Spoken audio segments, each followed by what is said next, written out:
Welcome to the Mindful Healers podcast with Dr. Jessie Mahoney. And Dr. Ni-Cheng Liang. We are physicians and leaders who are also trained in coaching, yoga, mindfulness, and integrative medicine. We are also mothers, spouses, sisters, daughters, aunts, and friends. In this podcast, we share candid, heart-centered, loving, science-based, thoughtful, and often fun conversations about the challenges life throws at us. With our collective experience of over 30 years in physician and personal wellness, we reflect and offer pearls of wisdom for navigating life's challenges with more ease. From parenting, marriages, money scarcity, cancer survivorship, uncertainty, challenges in practicing medicine, we cover it all. We invite you to refresh your perspective and empower yourself with mindset, mindfulness, and other well-being tools that actually work. A quick reminder that nothing in our podcast is medical advice. Welcome to today's episode. We are going to have a conversation about a path to having fun with clinical medicine again.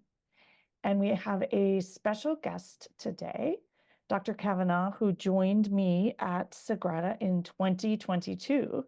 And we're going to talk a bit about her journey with coaching and since the retreat, and hopefully inspire you and give you hope that it's possible to bring lightheartedness and authenticity and doing things your own way to your practice, such that you want to continue and enjoy the work that you do and change your life for the better. And we're going to add in a bit of a discussion also about being tired and how to handle feeling exhausted by your work and by your life and what things might be able to help you change.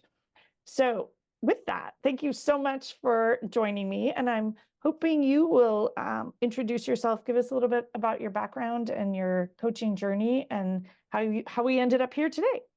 Yes. Well, thanks for having me. Yes, I'm Lara Cavanaugh. I'm a general pediatrician. Actually, I live in Palm Harbor, Florida. And I started in this sort of coaching journey by actually wanting to find a community of women physicians. And I sort of went online and then I found this life coach school. And so I thought, oh, I can do the life coach certification because it was during COVID. And so I did it, not really knowing where it was going to lead me. And I found it very, very difficult. And I've never really thought about my thoughts and my feelings before like that, but it opened up a whole new sort of growth and personal development. And then I found Jessie through that. And I was like, you know what, I'm going on a retreat and I just want to meet some other women and I'm really tired and this will be really good for me, right? I'm a mother of 2 adult boys and I have a loving husband and I'm originally from Canada. And that's how we sort of met each other, I think, right? Was at the retreat. Yeah, I had never met you until I met you in the driveway at Sagrada. Yeah, I remember that very clearly with our suitcases. Yeah. And I think at that point you told me that you had been doing yoga on YouTube, but I, of course, don't know because I don't see you on the YouTube when you do it. And so I remember sharing that and me thinking, wow, there's all these people that are doing yoga out there. And then they show up here doing a retreat with me in person. And isn't this just sort of magical that that happens? Yeah, the yoga and the thing that really was attracting me too was the culinary medicine part. I really wanted to learn more about that. And then, of course, when Anne was there, Kennard, with all her wonderful little honeys and teas and all that fun stuff, all those calming things, I'm like, this is what I need: calm, relax, chill. It was all so powerful. So what happened? Maybe we'll dive right into you mentioned right here that you had done your life coach school certification. And what's really interesting is it sounds like you hadn't done coaching before, but you decided to kind of dive in and learn the principles of it. And then you were figuring out how to implement it into your life when you came to the retreat. Does that sound? Yeah, I wasn't really sure what I wanted to do with the coaching. I knew I didn't want to do online work and be out there in the social media world and do all that. But I still felt like I could help and I had a lot to offer and I just didn't know where it would all fit in. And I kind of like now, as it's been a couple of years since I've seen you, that I've been able to figure out where to fit it in. And it's more actually in my practice than it is like online and with other, clients sort of thing. So with my pediatrician, I'm a pediatrician, so families and kids. So tell us a little bit about how the retreat then really shifted your mindset and such that things really changed for you afterwards in the couple of years since. Well, there's a couple things that happened at the retreat that were so powerful for me. For one, when I got there, I'm pretty shy to start with, but it took me literally 3 days to unwind, feel somewhat rested with the yoga, the people, the newness, the journaling, the coaching, all of that. And so I think I finally felt like my cortisol was dropping, and I was like, I felt like this was like a cortisol diet. I was like, oh my gosh, I finally feel rested. And then I opened up a little bit when I was there with some of the other physicians and then with the coaching. And I clearly remember sitting around the picnic table, and everybody was sort of telling their stories about how they got into medicine and why. And I was still pretty quiet. And then finally, I don't know who asked me, but tell us your story. And I was like, I told my story of why I went into medicine and how it started. And then I said, well, I never really thought I was very interesting. So I really didn't share much. And I was pretty quiet and I'm pretty reserved and I stay in my little cave and I'm not that interesting. And then you had said right away, you said, I think you're very interesting. And I was like, wow, that finally gave me permission to speak, to share my voice, to like, I've got a voice. I need to show up for the world because I have a lot to offer. And that permission started the cortisol dropping, finding clarity, and then the permission to use your voice because you have it and you've got a lot of a gift to give to the world and you better give it. Don't stay in the cave that you are interesting. So that was probably, I'm going to borrow that thought from you. That was like my favorite line. Yeah. I was very tired too, but. And I do want to add in that I think you were able to receive it. I bet someone had said it to you other times in your life, but you were able to receive it because you were so rested and you were replete at that point. You'd been eating amazing food for a few days, sleeping really well, practicing lots of yoga, and being in safe conversations with people sort of beginning to notice things about themselves. So I always think it's like the perfect neurochemical soup or the perfect petri dish in which that comment, I mean, there may have been something about the way I said it, but other than that, I think you were really like ripe and ready for that to be heard and to allow yourself to change in response to it. Yeah, I definitely was ready to hear it because I was kind of like with the coaching thing, a little like not sure even how to coach sometimes. I thought that was it's very foreign to me to ask so many questions. Coaching is asking a lot of questions, and I'm used to just telling people advice, right? That's what physicians do. So I was like, okay, I got to think of another question. And I just want to give people advice. And so I still wasn't ready to just like embrace coaching yet, like as a coach. And so this would sort of give me permission to just be yourself. And that is coaching. Like I don't have to do the script too. So that was helpful. How did being yourself help you back in your pediatric practice when you went back? So when I went back, I first had to find calm because I was in urgency. I don't know if other people, and I hope this really inspires other people to slow down, but like, I don't know if you've ever noticed how fast you walk into the hospital when you go in. You're just like racing into the hospital because you have all this work to do. I see the newborns and then you got to go to the office and then you race into the office and then you type fast, you talk fast, you move room to room fast. And I was like, I have got to get out of that urgency. So I walked slower and I was very intentional in the morning saying, I'm going to have a very calm, relaxed day with kind of my thought every morning so that I can stay in that. And I would take some breathing breaks during the day, a little bit of hand to heart during the day, go in the bathroom and take a deep breath. I was really trying to stay out of overwhelm. It's so easy to go into overwhelm when you have all of the charts and all the patients waiting. That was my first thing, is just getting calm and relaxed in the office setting, because when you're relaxed, you're more playful. So it took me a while to get relaxed first. And all those tools, I mean, there are things that come up at the retreat. Is that where you got them from? You sort of came home with this toolbox and just said, I'm going to try this. I'm going to try this breathing. I'm going to try hand to heart.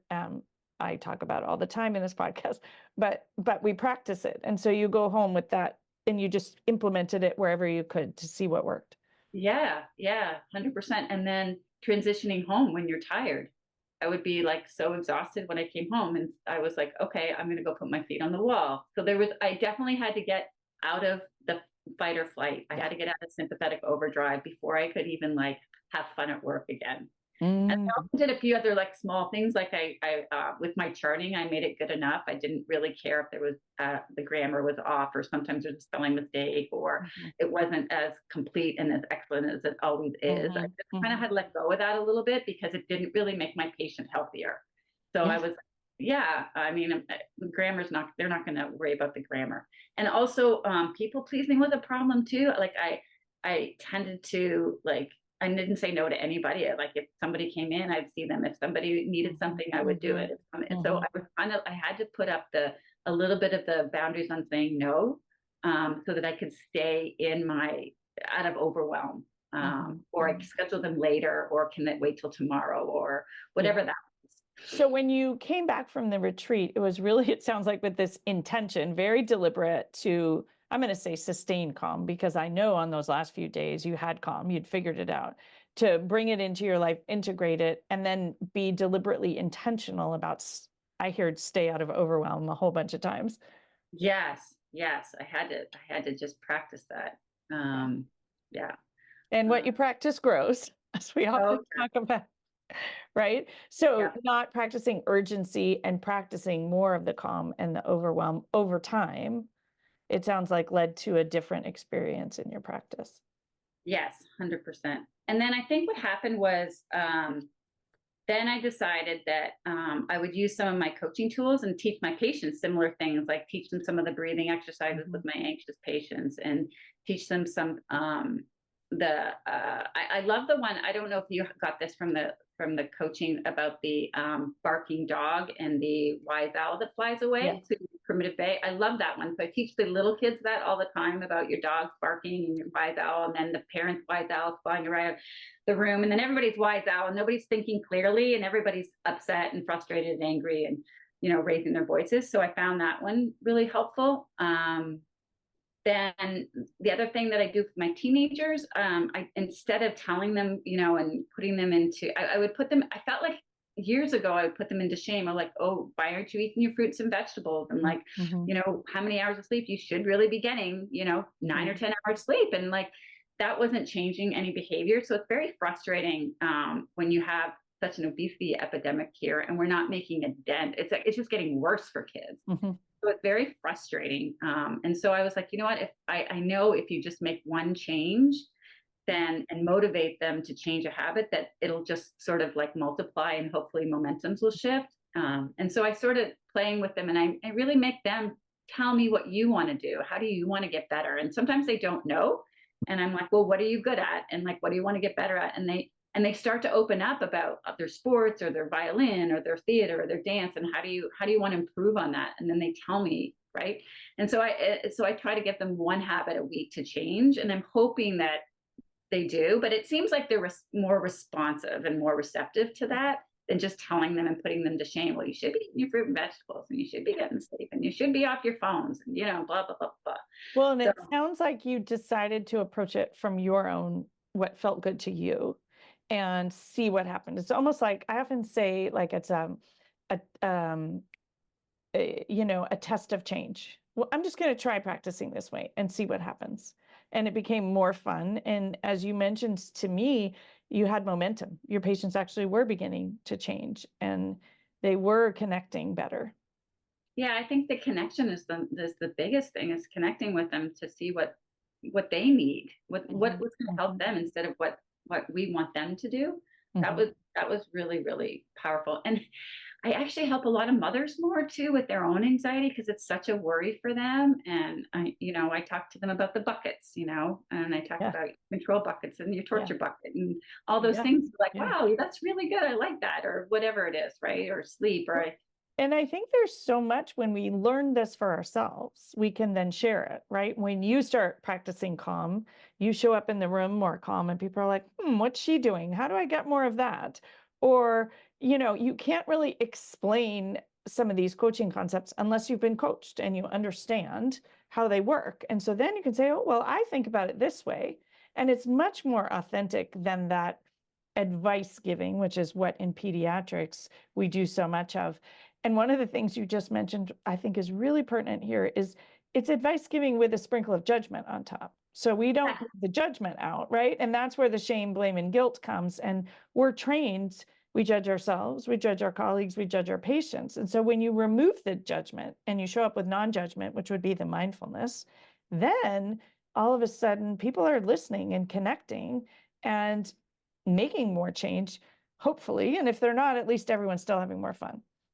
Yeah, and they'll come back too. If they, Mhm. I said, you can come back anytime. Like, and then they're more likely to come back and say, can we talk about this again or that again or whatever it is. They tend to listen for sure. Well, and I think when we step out of urgency, the urgency of not just running into the hospital and running to clinic and running from door to door, but even the urgency for them to make the change. Like if we're non-striving, another one of those mindfulness tenets, which you're embodying here, they have all the time in the world to come back and talk about what they want to change in terms of exercise or eating or sleeping or screen time.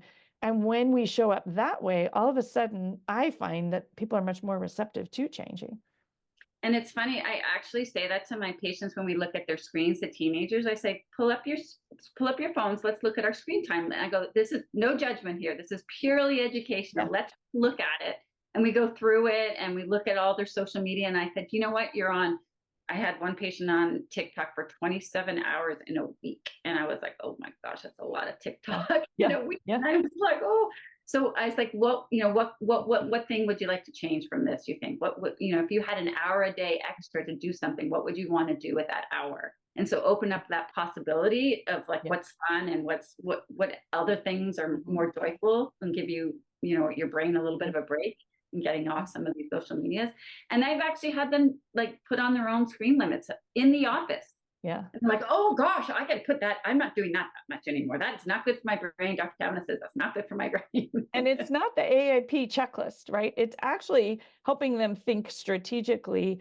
It's not really even motivational interviewing from my standpoint. It is weaving in sort of these coaching things. Well, what brings you joy? Or how do you want to intentionally spend your time?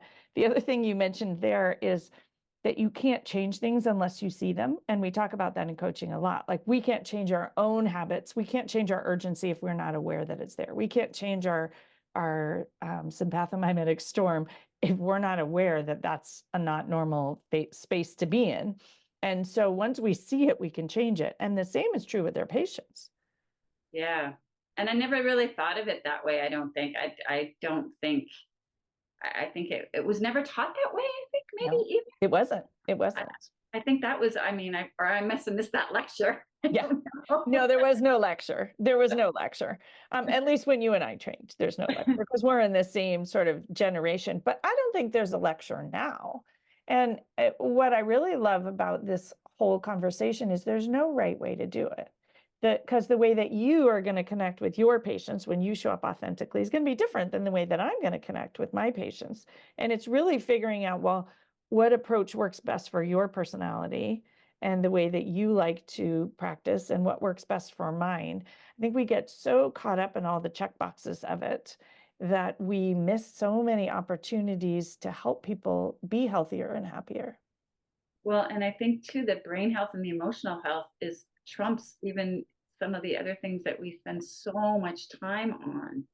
And we weren't really taught the brain and emotional health and well-being and how to help our patients that way. And so I'm just so thankful that I went to the life coach school and I went to your retreat. And then I kind of dove in a little bit to books too and reading about growth and development, and that helped too. But it's been a game changer for me for medicine, I think. And I think what I hear in your story is that you did the work on yourself first, and then you're able to translate it into your medical practice. And that was my experience. So I did my own coaching, then I got trained at the life coach school. I did my yoga and mindfulness training, and I brought all that to my practice after that because you're modeling it. And it's much more effective when you've done your own work, as opposed to coming in and saying, there are these concepts out here, but I haven't done my own work.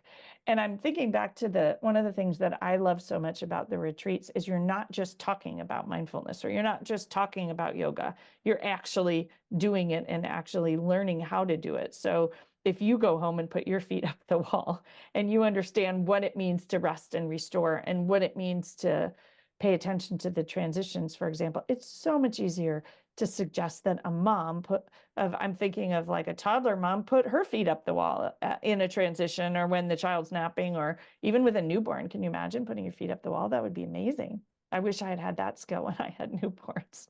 Yeah, yeah. No, and I'm a lot more open to telling them about my experience too. But before I was like, no, I have to be the perfect doctor and I have to be always healthy and always well. And so you put that pressure on yourself, like, no, I'm fine. But now I share with them like the stories, like, yeah, I get stressed out. Yes, I do. This is what I do when I get stressed out. Like, and I share that with them.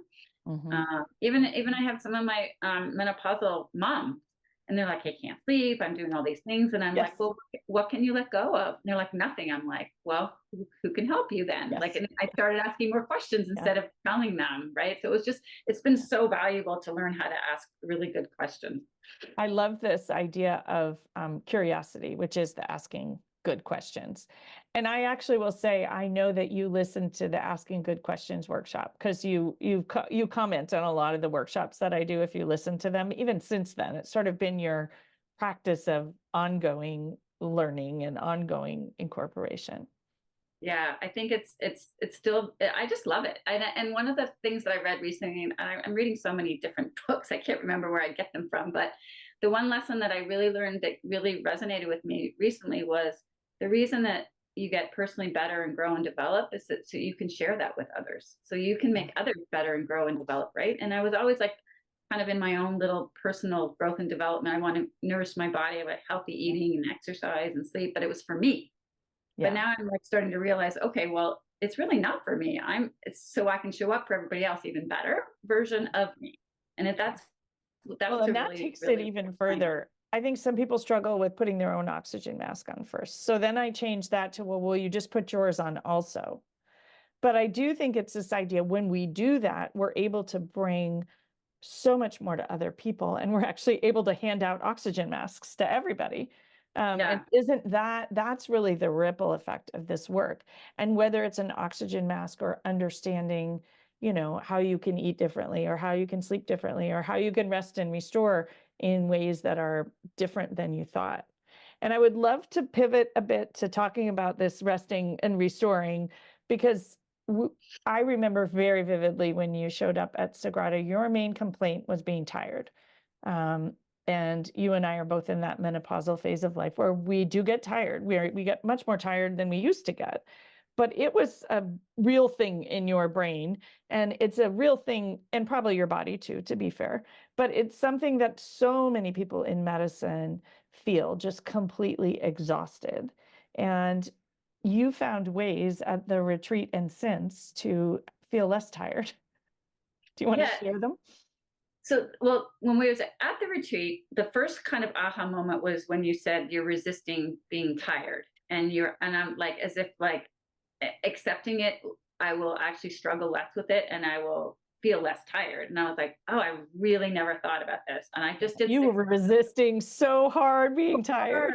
I was like, I do not want to be tired. You're exhausting yourself fighting being tired. Yes. And then so just accepting, okay, and that was kind of like, listen to your body. I am tired, so why don't I? And your question was just like, well, why don't you rest? And I'm like, duh. Like when I was a little kid, I was like probably in the hallway sleeping, or at the dinner table with my head on the thing, or in the car sleeping. Of course, that's what you do when you're tired. You sleep, you rest. So I was totally resisting rest. So now when I am tired, I'm like, you know what? I am going to feel so much better if I take a nap, or if I lie down, or for 3 hours, I just read a book on the couch and I don't do anything else. And it's okay. And I feel better. And I have days where I do slow down, where I don't do a lot, or I have nothing on the schedule. And I just slow down. So that was one helpful thing. I'm also like really trying to lower my cortisol, because the higher the cortisol, the stress, the more tired you are, the more tired I am. And so I'm already a little bit more fatigued with menopause and not sleeping as well. So how else can I, and that helped with some of the urgency things that we already talked about. And then what do you do now to lower your cortisol? I do a lot of breathing exercises. I do your yoga. I do hand to heart at work. I do, at lunchtime, I lie down for 15, 20 minutes on the exam table and just breathe and put on a little bit of yoga nidra sometimes. That is really helpful if I can get time to just stop during the day. And then middle of the night is a problem too, with awakenings and the sweats and stuff like that. And I mean, the hormone replacement helped with that, but I still get up and I still get the sweats, but I still remember the resistance. And I said, well, okay, I'm awake. I don't resist being awake. You can't, just, it is. And so just kind of like lean into relaxation and breathing and, you know, cozy pillows and cozy blankets and just breathe, and being quiet and quiet mind is still restorative, even if you're not asleep. I find that very helpful too, just restoring yourself. And that's one of the concepts of that we teach at retreats, is really this concept of restorative yoga, which most people have never heard of. You don't have to be asleep to restore. There is something lying there with your feet up the wall, or in supported fish, for example, where you're completely restoring without being asleep. Yeah. So I allow myself to just rest and not judging that I should be sleeping. I want to sleep. And then if I don't have a good enough sleep, my thought for the day is I've had enough. I get away from scarcity. I don't have enough sleep, and I'm so tired and resisting. And I have enough energy to get through my day. I always get through my day. And that's kind of helped me get out of, I'm so tired, I'm so tired, I'm so tired. So this I have enough thought, it's actually interesting, because for me, the word enough, I sometimes get triggered, because I'm like, well, what is enough? And if there's enough, then maybe I would have not enough. But this thought that like I have enough energy to get through the day, I always get through the day, that's a peaceful thought. Yes. Very peaceful. Yeah, it keeps me, I'm much more level and not so like. And you're not wasting any energy. Yeah, less energy. Yeah. Because I often think about being tired as not, if you can stop wasting energy, you'll have more energy. Yeah. And overthinking is a big one for me too. So preparing, and like, even for just talking to you, I was like, well, let me write all these things that I want to talk about. And I never talk about, it's the paper that you never talk about, right? But it's like the overthinking of all the things that you want to say or do during the day. And I mean, the energy wasted in overthinking is just, for me, I think that's a big one, is just overthinking creates so much energy drain. So noticing when I get to like, oh yeah, that's my default. I like to prepare. I like to have everything organized, and just everything will be fine. Like you can just relax. You don't have to think about this anymore. You know, just kind of coming from a calmer place, instead of getting mad at myself for the overthinking. Like, yeah, because then we overthink the overthinking, and we judge the overthinking. And so how do you notice now when you're overthinking? What's the clue? Well, it's usually, it's so interesting right now, because I don't do it with any of my patients or work. It's coaching, which makes me feel like I'm overthinking. And I'm like, it's because it's new. I'm like a beginner coach, I'll call it. And so, and so there's uncertainty there, and I like to really help people, and then I have, but it just makes me think, and I'm like, okay, there goes my coaching brain. Like, just, it's okay, just relax, take a few breaths, it's going to be fine. Well, so you mentioned we tend to overthink when we're doing new things or uncomfortable things, and when there's uncertainty.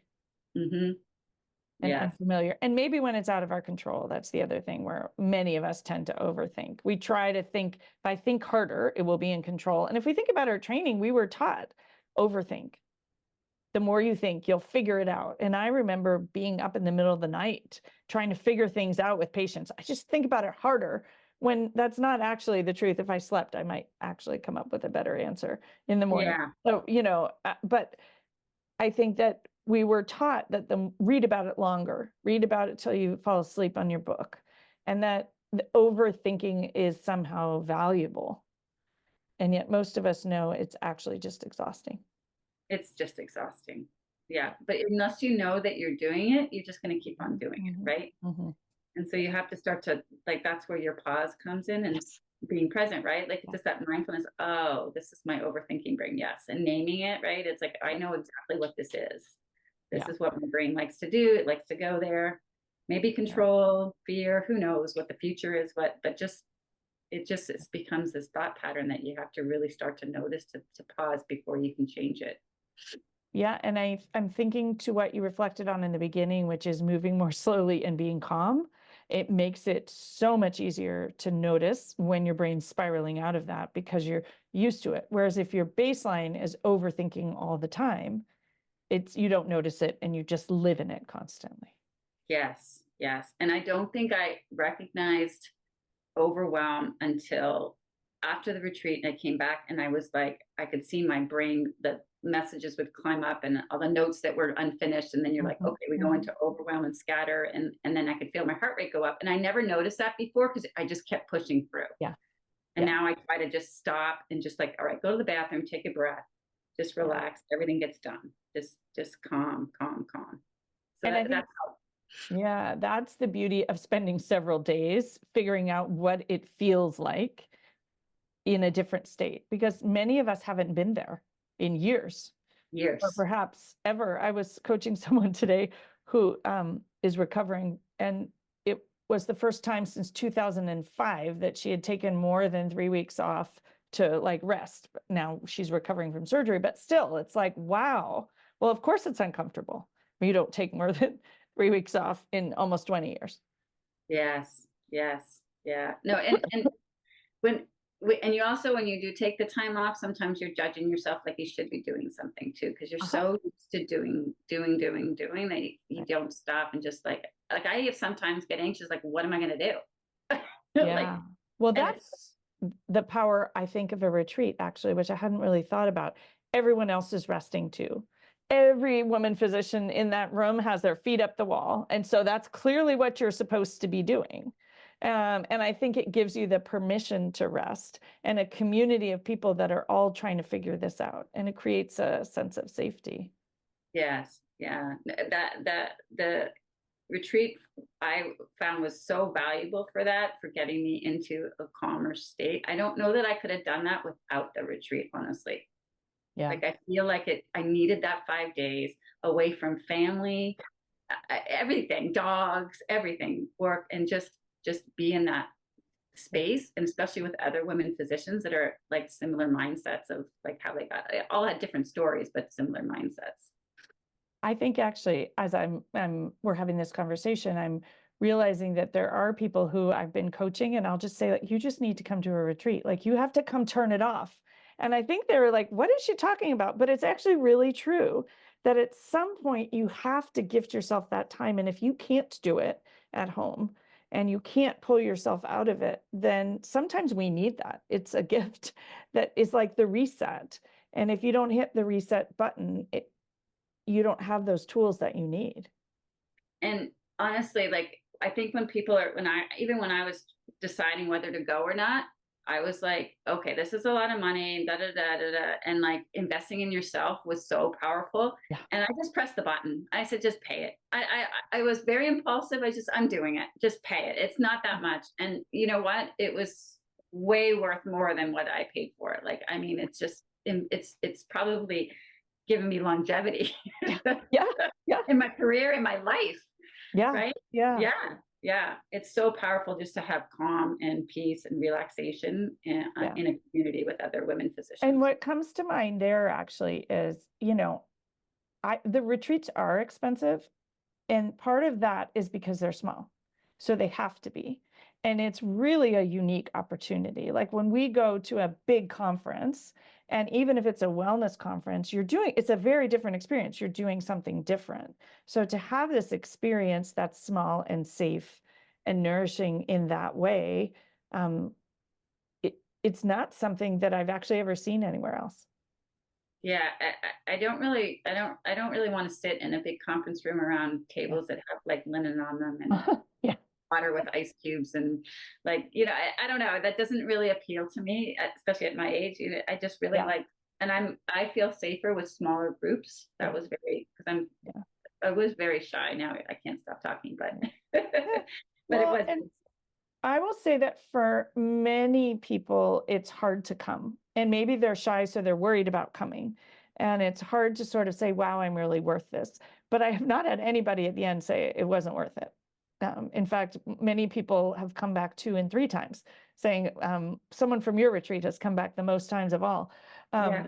And that's, you know, it's something that we can gift ourselves that percolates into everything. So for you, it helped you have fun and bring your real fun, lighthearted, playful self to your practice. But in so many ways, it sounds like it's changed things for you. Oh, it's changed dramatically.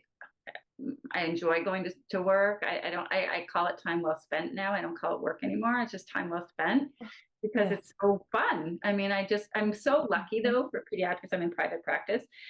And honestly, the staff notice it too. They're like, "Oh, we want to work on Dr. Cavanaugh's side. She always has fun all the time, right?" And I give them a little coaching tips along the way, right? Yeah. So the ripple effect is there, and they like to listen to my stories. I'm like, I'm interesting. You're interesting. I love that. And I, until today, didn't remember that. So you are interesting. I always thought you were interesting, but I didn't remember the moment. And I love having people come back and hear these stories of like, oh, that was the moment that just changed the whole way I saw myself. And it happens time and time again. And so to get that feedback is fun. Yeah, no, it was wonderful. My husband even puts his feet on the wall sometimes too. I love it. I love it. So what would you like to share as we end our conversation? Anything that we missed or that you want to just send people off with to give them hope, inspire them forth in their career in medicine in 2024? Well, I feel like that well, we talked about a lot of great things. I think that this is just so valuable coaching. I hope that people I hope young people come and experience it, because there's this whole career where I missed out with paying attention to all the little things with my kids growing up. And I was just racing from thing to thing. And if I had done this like 25 years ago, I would have been a lot calmer, a lot more relaxed. I would have probably been more present for my parenting and for my practice early on. It would be really, really helpful if people did this at a young age. Maybe they'll get it in medical school one day or in residency or something. Would be really, really valuable for these people. But I just think it's we weren't taught it, and I wish we were. And this is, but it's never too late to learn, right? Yeah. So. Well, it's never too late for us who are towards the end of our career. And wouldn't it be amazing if people had exposure to it early on? Oh, yes. I do see more and more people investing in it pretty early. As you know, I coach fellows, and I feel like that's the ideal time because fellows are fully formed as a physician. They could be out practicing, but they're opting to get more specialized training. And so they're not in that sort of fear of missing out. But I think that transition to adulthood in medicine or attendinghood is really where you need to become aware. Some of these thought patterns are needed to get through training, but we need to know what they are so that we can be very discerning afterwards about what to apply and where we can bring our authenticity and where, I think a lot of what we're taught in medical training is guardrails, but we use them as like high, those medieval towns with the high walls and nothing can be changed. And yet they really should just be these low down guardrails to keep us on the, making sure we're keeping everybody safe. But within that, there's so much latitude. Yeah. We really, I wasn't, and you probably weren't either, about the emotional wellness in residency and everything. And with all the high rates of suicide, I hope people just get help, because there's so much help out there. And if you don't like what you're doing, like you said, you got that one precious life, but find something you do love to do, and it'll be amazing, whatever it is. If it's not medicine, do something else. But if it is medicine, find a place where it feels good to you. Yeah. And what I love about this conversation is many people come and work with me and they do have to find a new place because they're not in the right place. But it's also possible to work on yourself and love the place that you are and realize, wow, I'm in the right place. I just need a little bit of fine tuning, scraping off that patina on the copper, and I will love being here. And this is what I was meant to do, and I can do it joyfully and happily and playfully going forward. And hopefully make a difference with people, one person at a time. Like, I just feel like one habit at a time and one person at a time. If I can change them and they can see that, I feel like I do my job and appreciate myself for doing it too. I think it's just wonderful. what comes to mind with what you just said is so powerful, that you mentioned how you love to be lighthearted and playful. We know from brain science that approaching learning and change from a lighthearted, playful space is actually where we learn and grow. That's why kids learn when they play, except we forget that when we're adults. And so how powerful if you have physicians who are there, lighthearted, playful, enjoying their job, how much more impactful will we be able to be with literally on a societal basis, one patient at a time and through the ripple effect.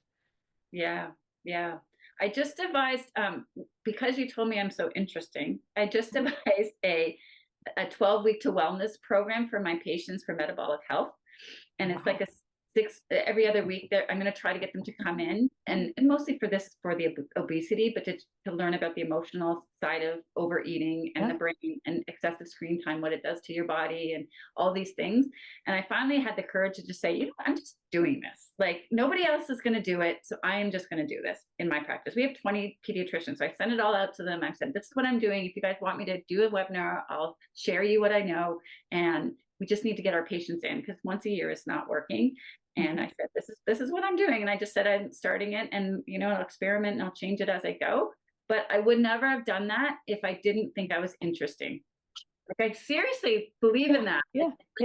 I stole that belief and I said, you know what? I got great stories. Funny. I gifted it to you. It's yours. Yeah. and that's the power of someone else believing in you. And until you believe it yourself, you don't need my belief anymore because you believe it 100% yourself. Yeah. And you were in such a calm state that you just said, wow, I am interesting. Yeah. And I'm going to do this because I can do it.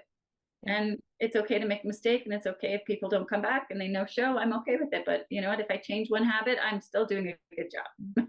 And that's the power of doing this work on yourself, is that none of that would have existed had you not taken this path a few years ago. Oh, none of it. None of it. I probably would have been miserable. I don't know. I would have been really tired. Yeah. Well, when I first met you, you were thinking about retiring. You were like, how soon can I get there? Can I make it? And now you are enjoying and really diving in and engaged. Much more engaged. Yeah. But I've also let go of like chief medical officer and our board that I was on for 13 years. And do you want to be on another committee, Dr. Cavanaugh? No, thank you. Yeah. Like no, all that's no. And I'm just going to concentrate on my patients and what their needs are. And that's what's allowed me to do all that, is by saying no to a lot of other things. I'm not doing this anymore. Beautiful. Beautiful. Yeah. Yes to what you love and no to what you don't. Yeah. And yes to being interesting. Yes. I love it. Thank you so much for joining and having this conversation. It was fun. It was fun. So many pearls of wisdom out there for our listeners. And I hope that we get to connect at another retreat or somewhere beautiful soon, and at least get to put our feet up the wall together. Yes, that would be wonderful. Wonderful. Yes. Until we meet again, my friend, right? Until we meet again. Yes. All right. You take care. Thank you. You too.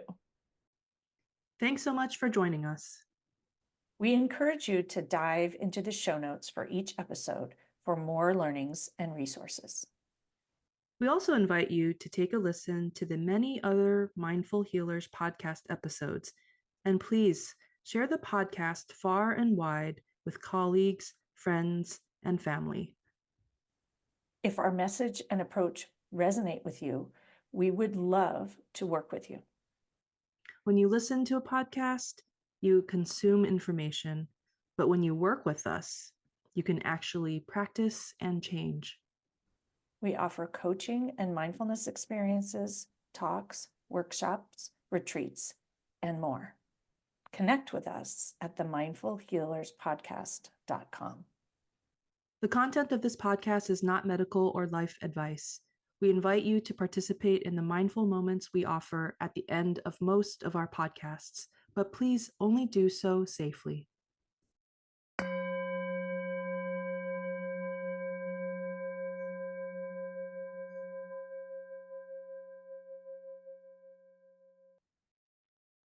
Welcome to today's mindful moment. A few moments of reflection about how you might be interesting. Taking a moment, if it's safe to do so, to find your sit bones or your feet on the earth. If you're walking, pause. And if you're seated, connect to your ischial spines. Tilt your pelvic bowl forward and align your spine, sitting up nice and tall. Take in a big, deep inhale through your nose and out your mouth. And bring a hand to heart and another hand atop. Closing eyes, if it's safe to do so. And connecting with your heart space. And thinking for a moment about how you might be interesting. What about you is interesting? What about yourself would you not change? What do you love? What makes you laugh? What are you really good at? What are you really bad at? What things do you love that not everybody else loves?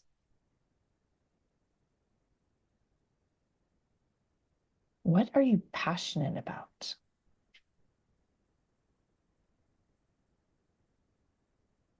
Where did you grow up? What was different about that than what you're doing now? Where you're living now, who you're living with now?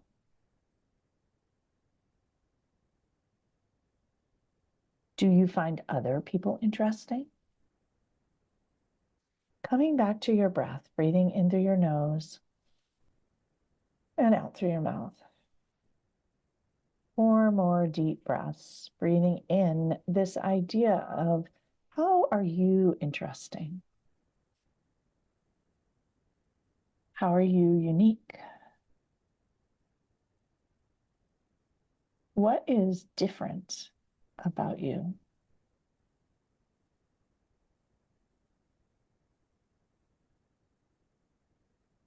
Taking in another big deep breath. What if it's possible you're just a little bit interesting? Or maybe you're very interesting. Breathing in through your nose and out through your mouth. And if you're interesting, how might you like to show up in the world differently? How would someone who's interesting and interested show up?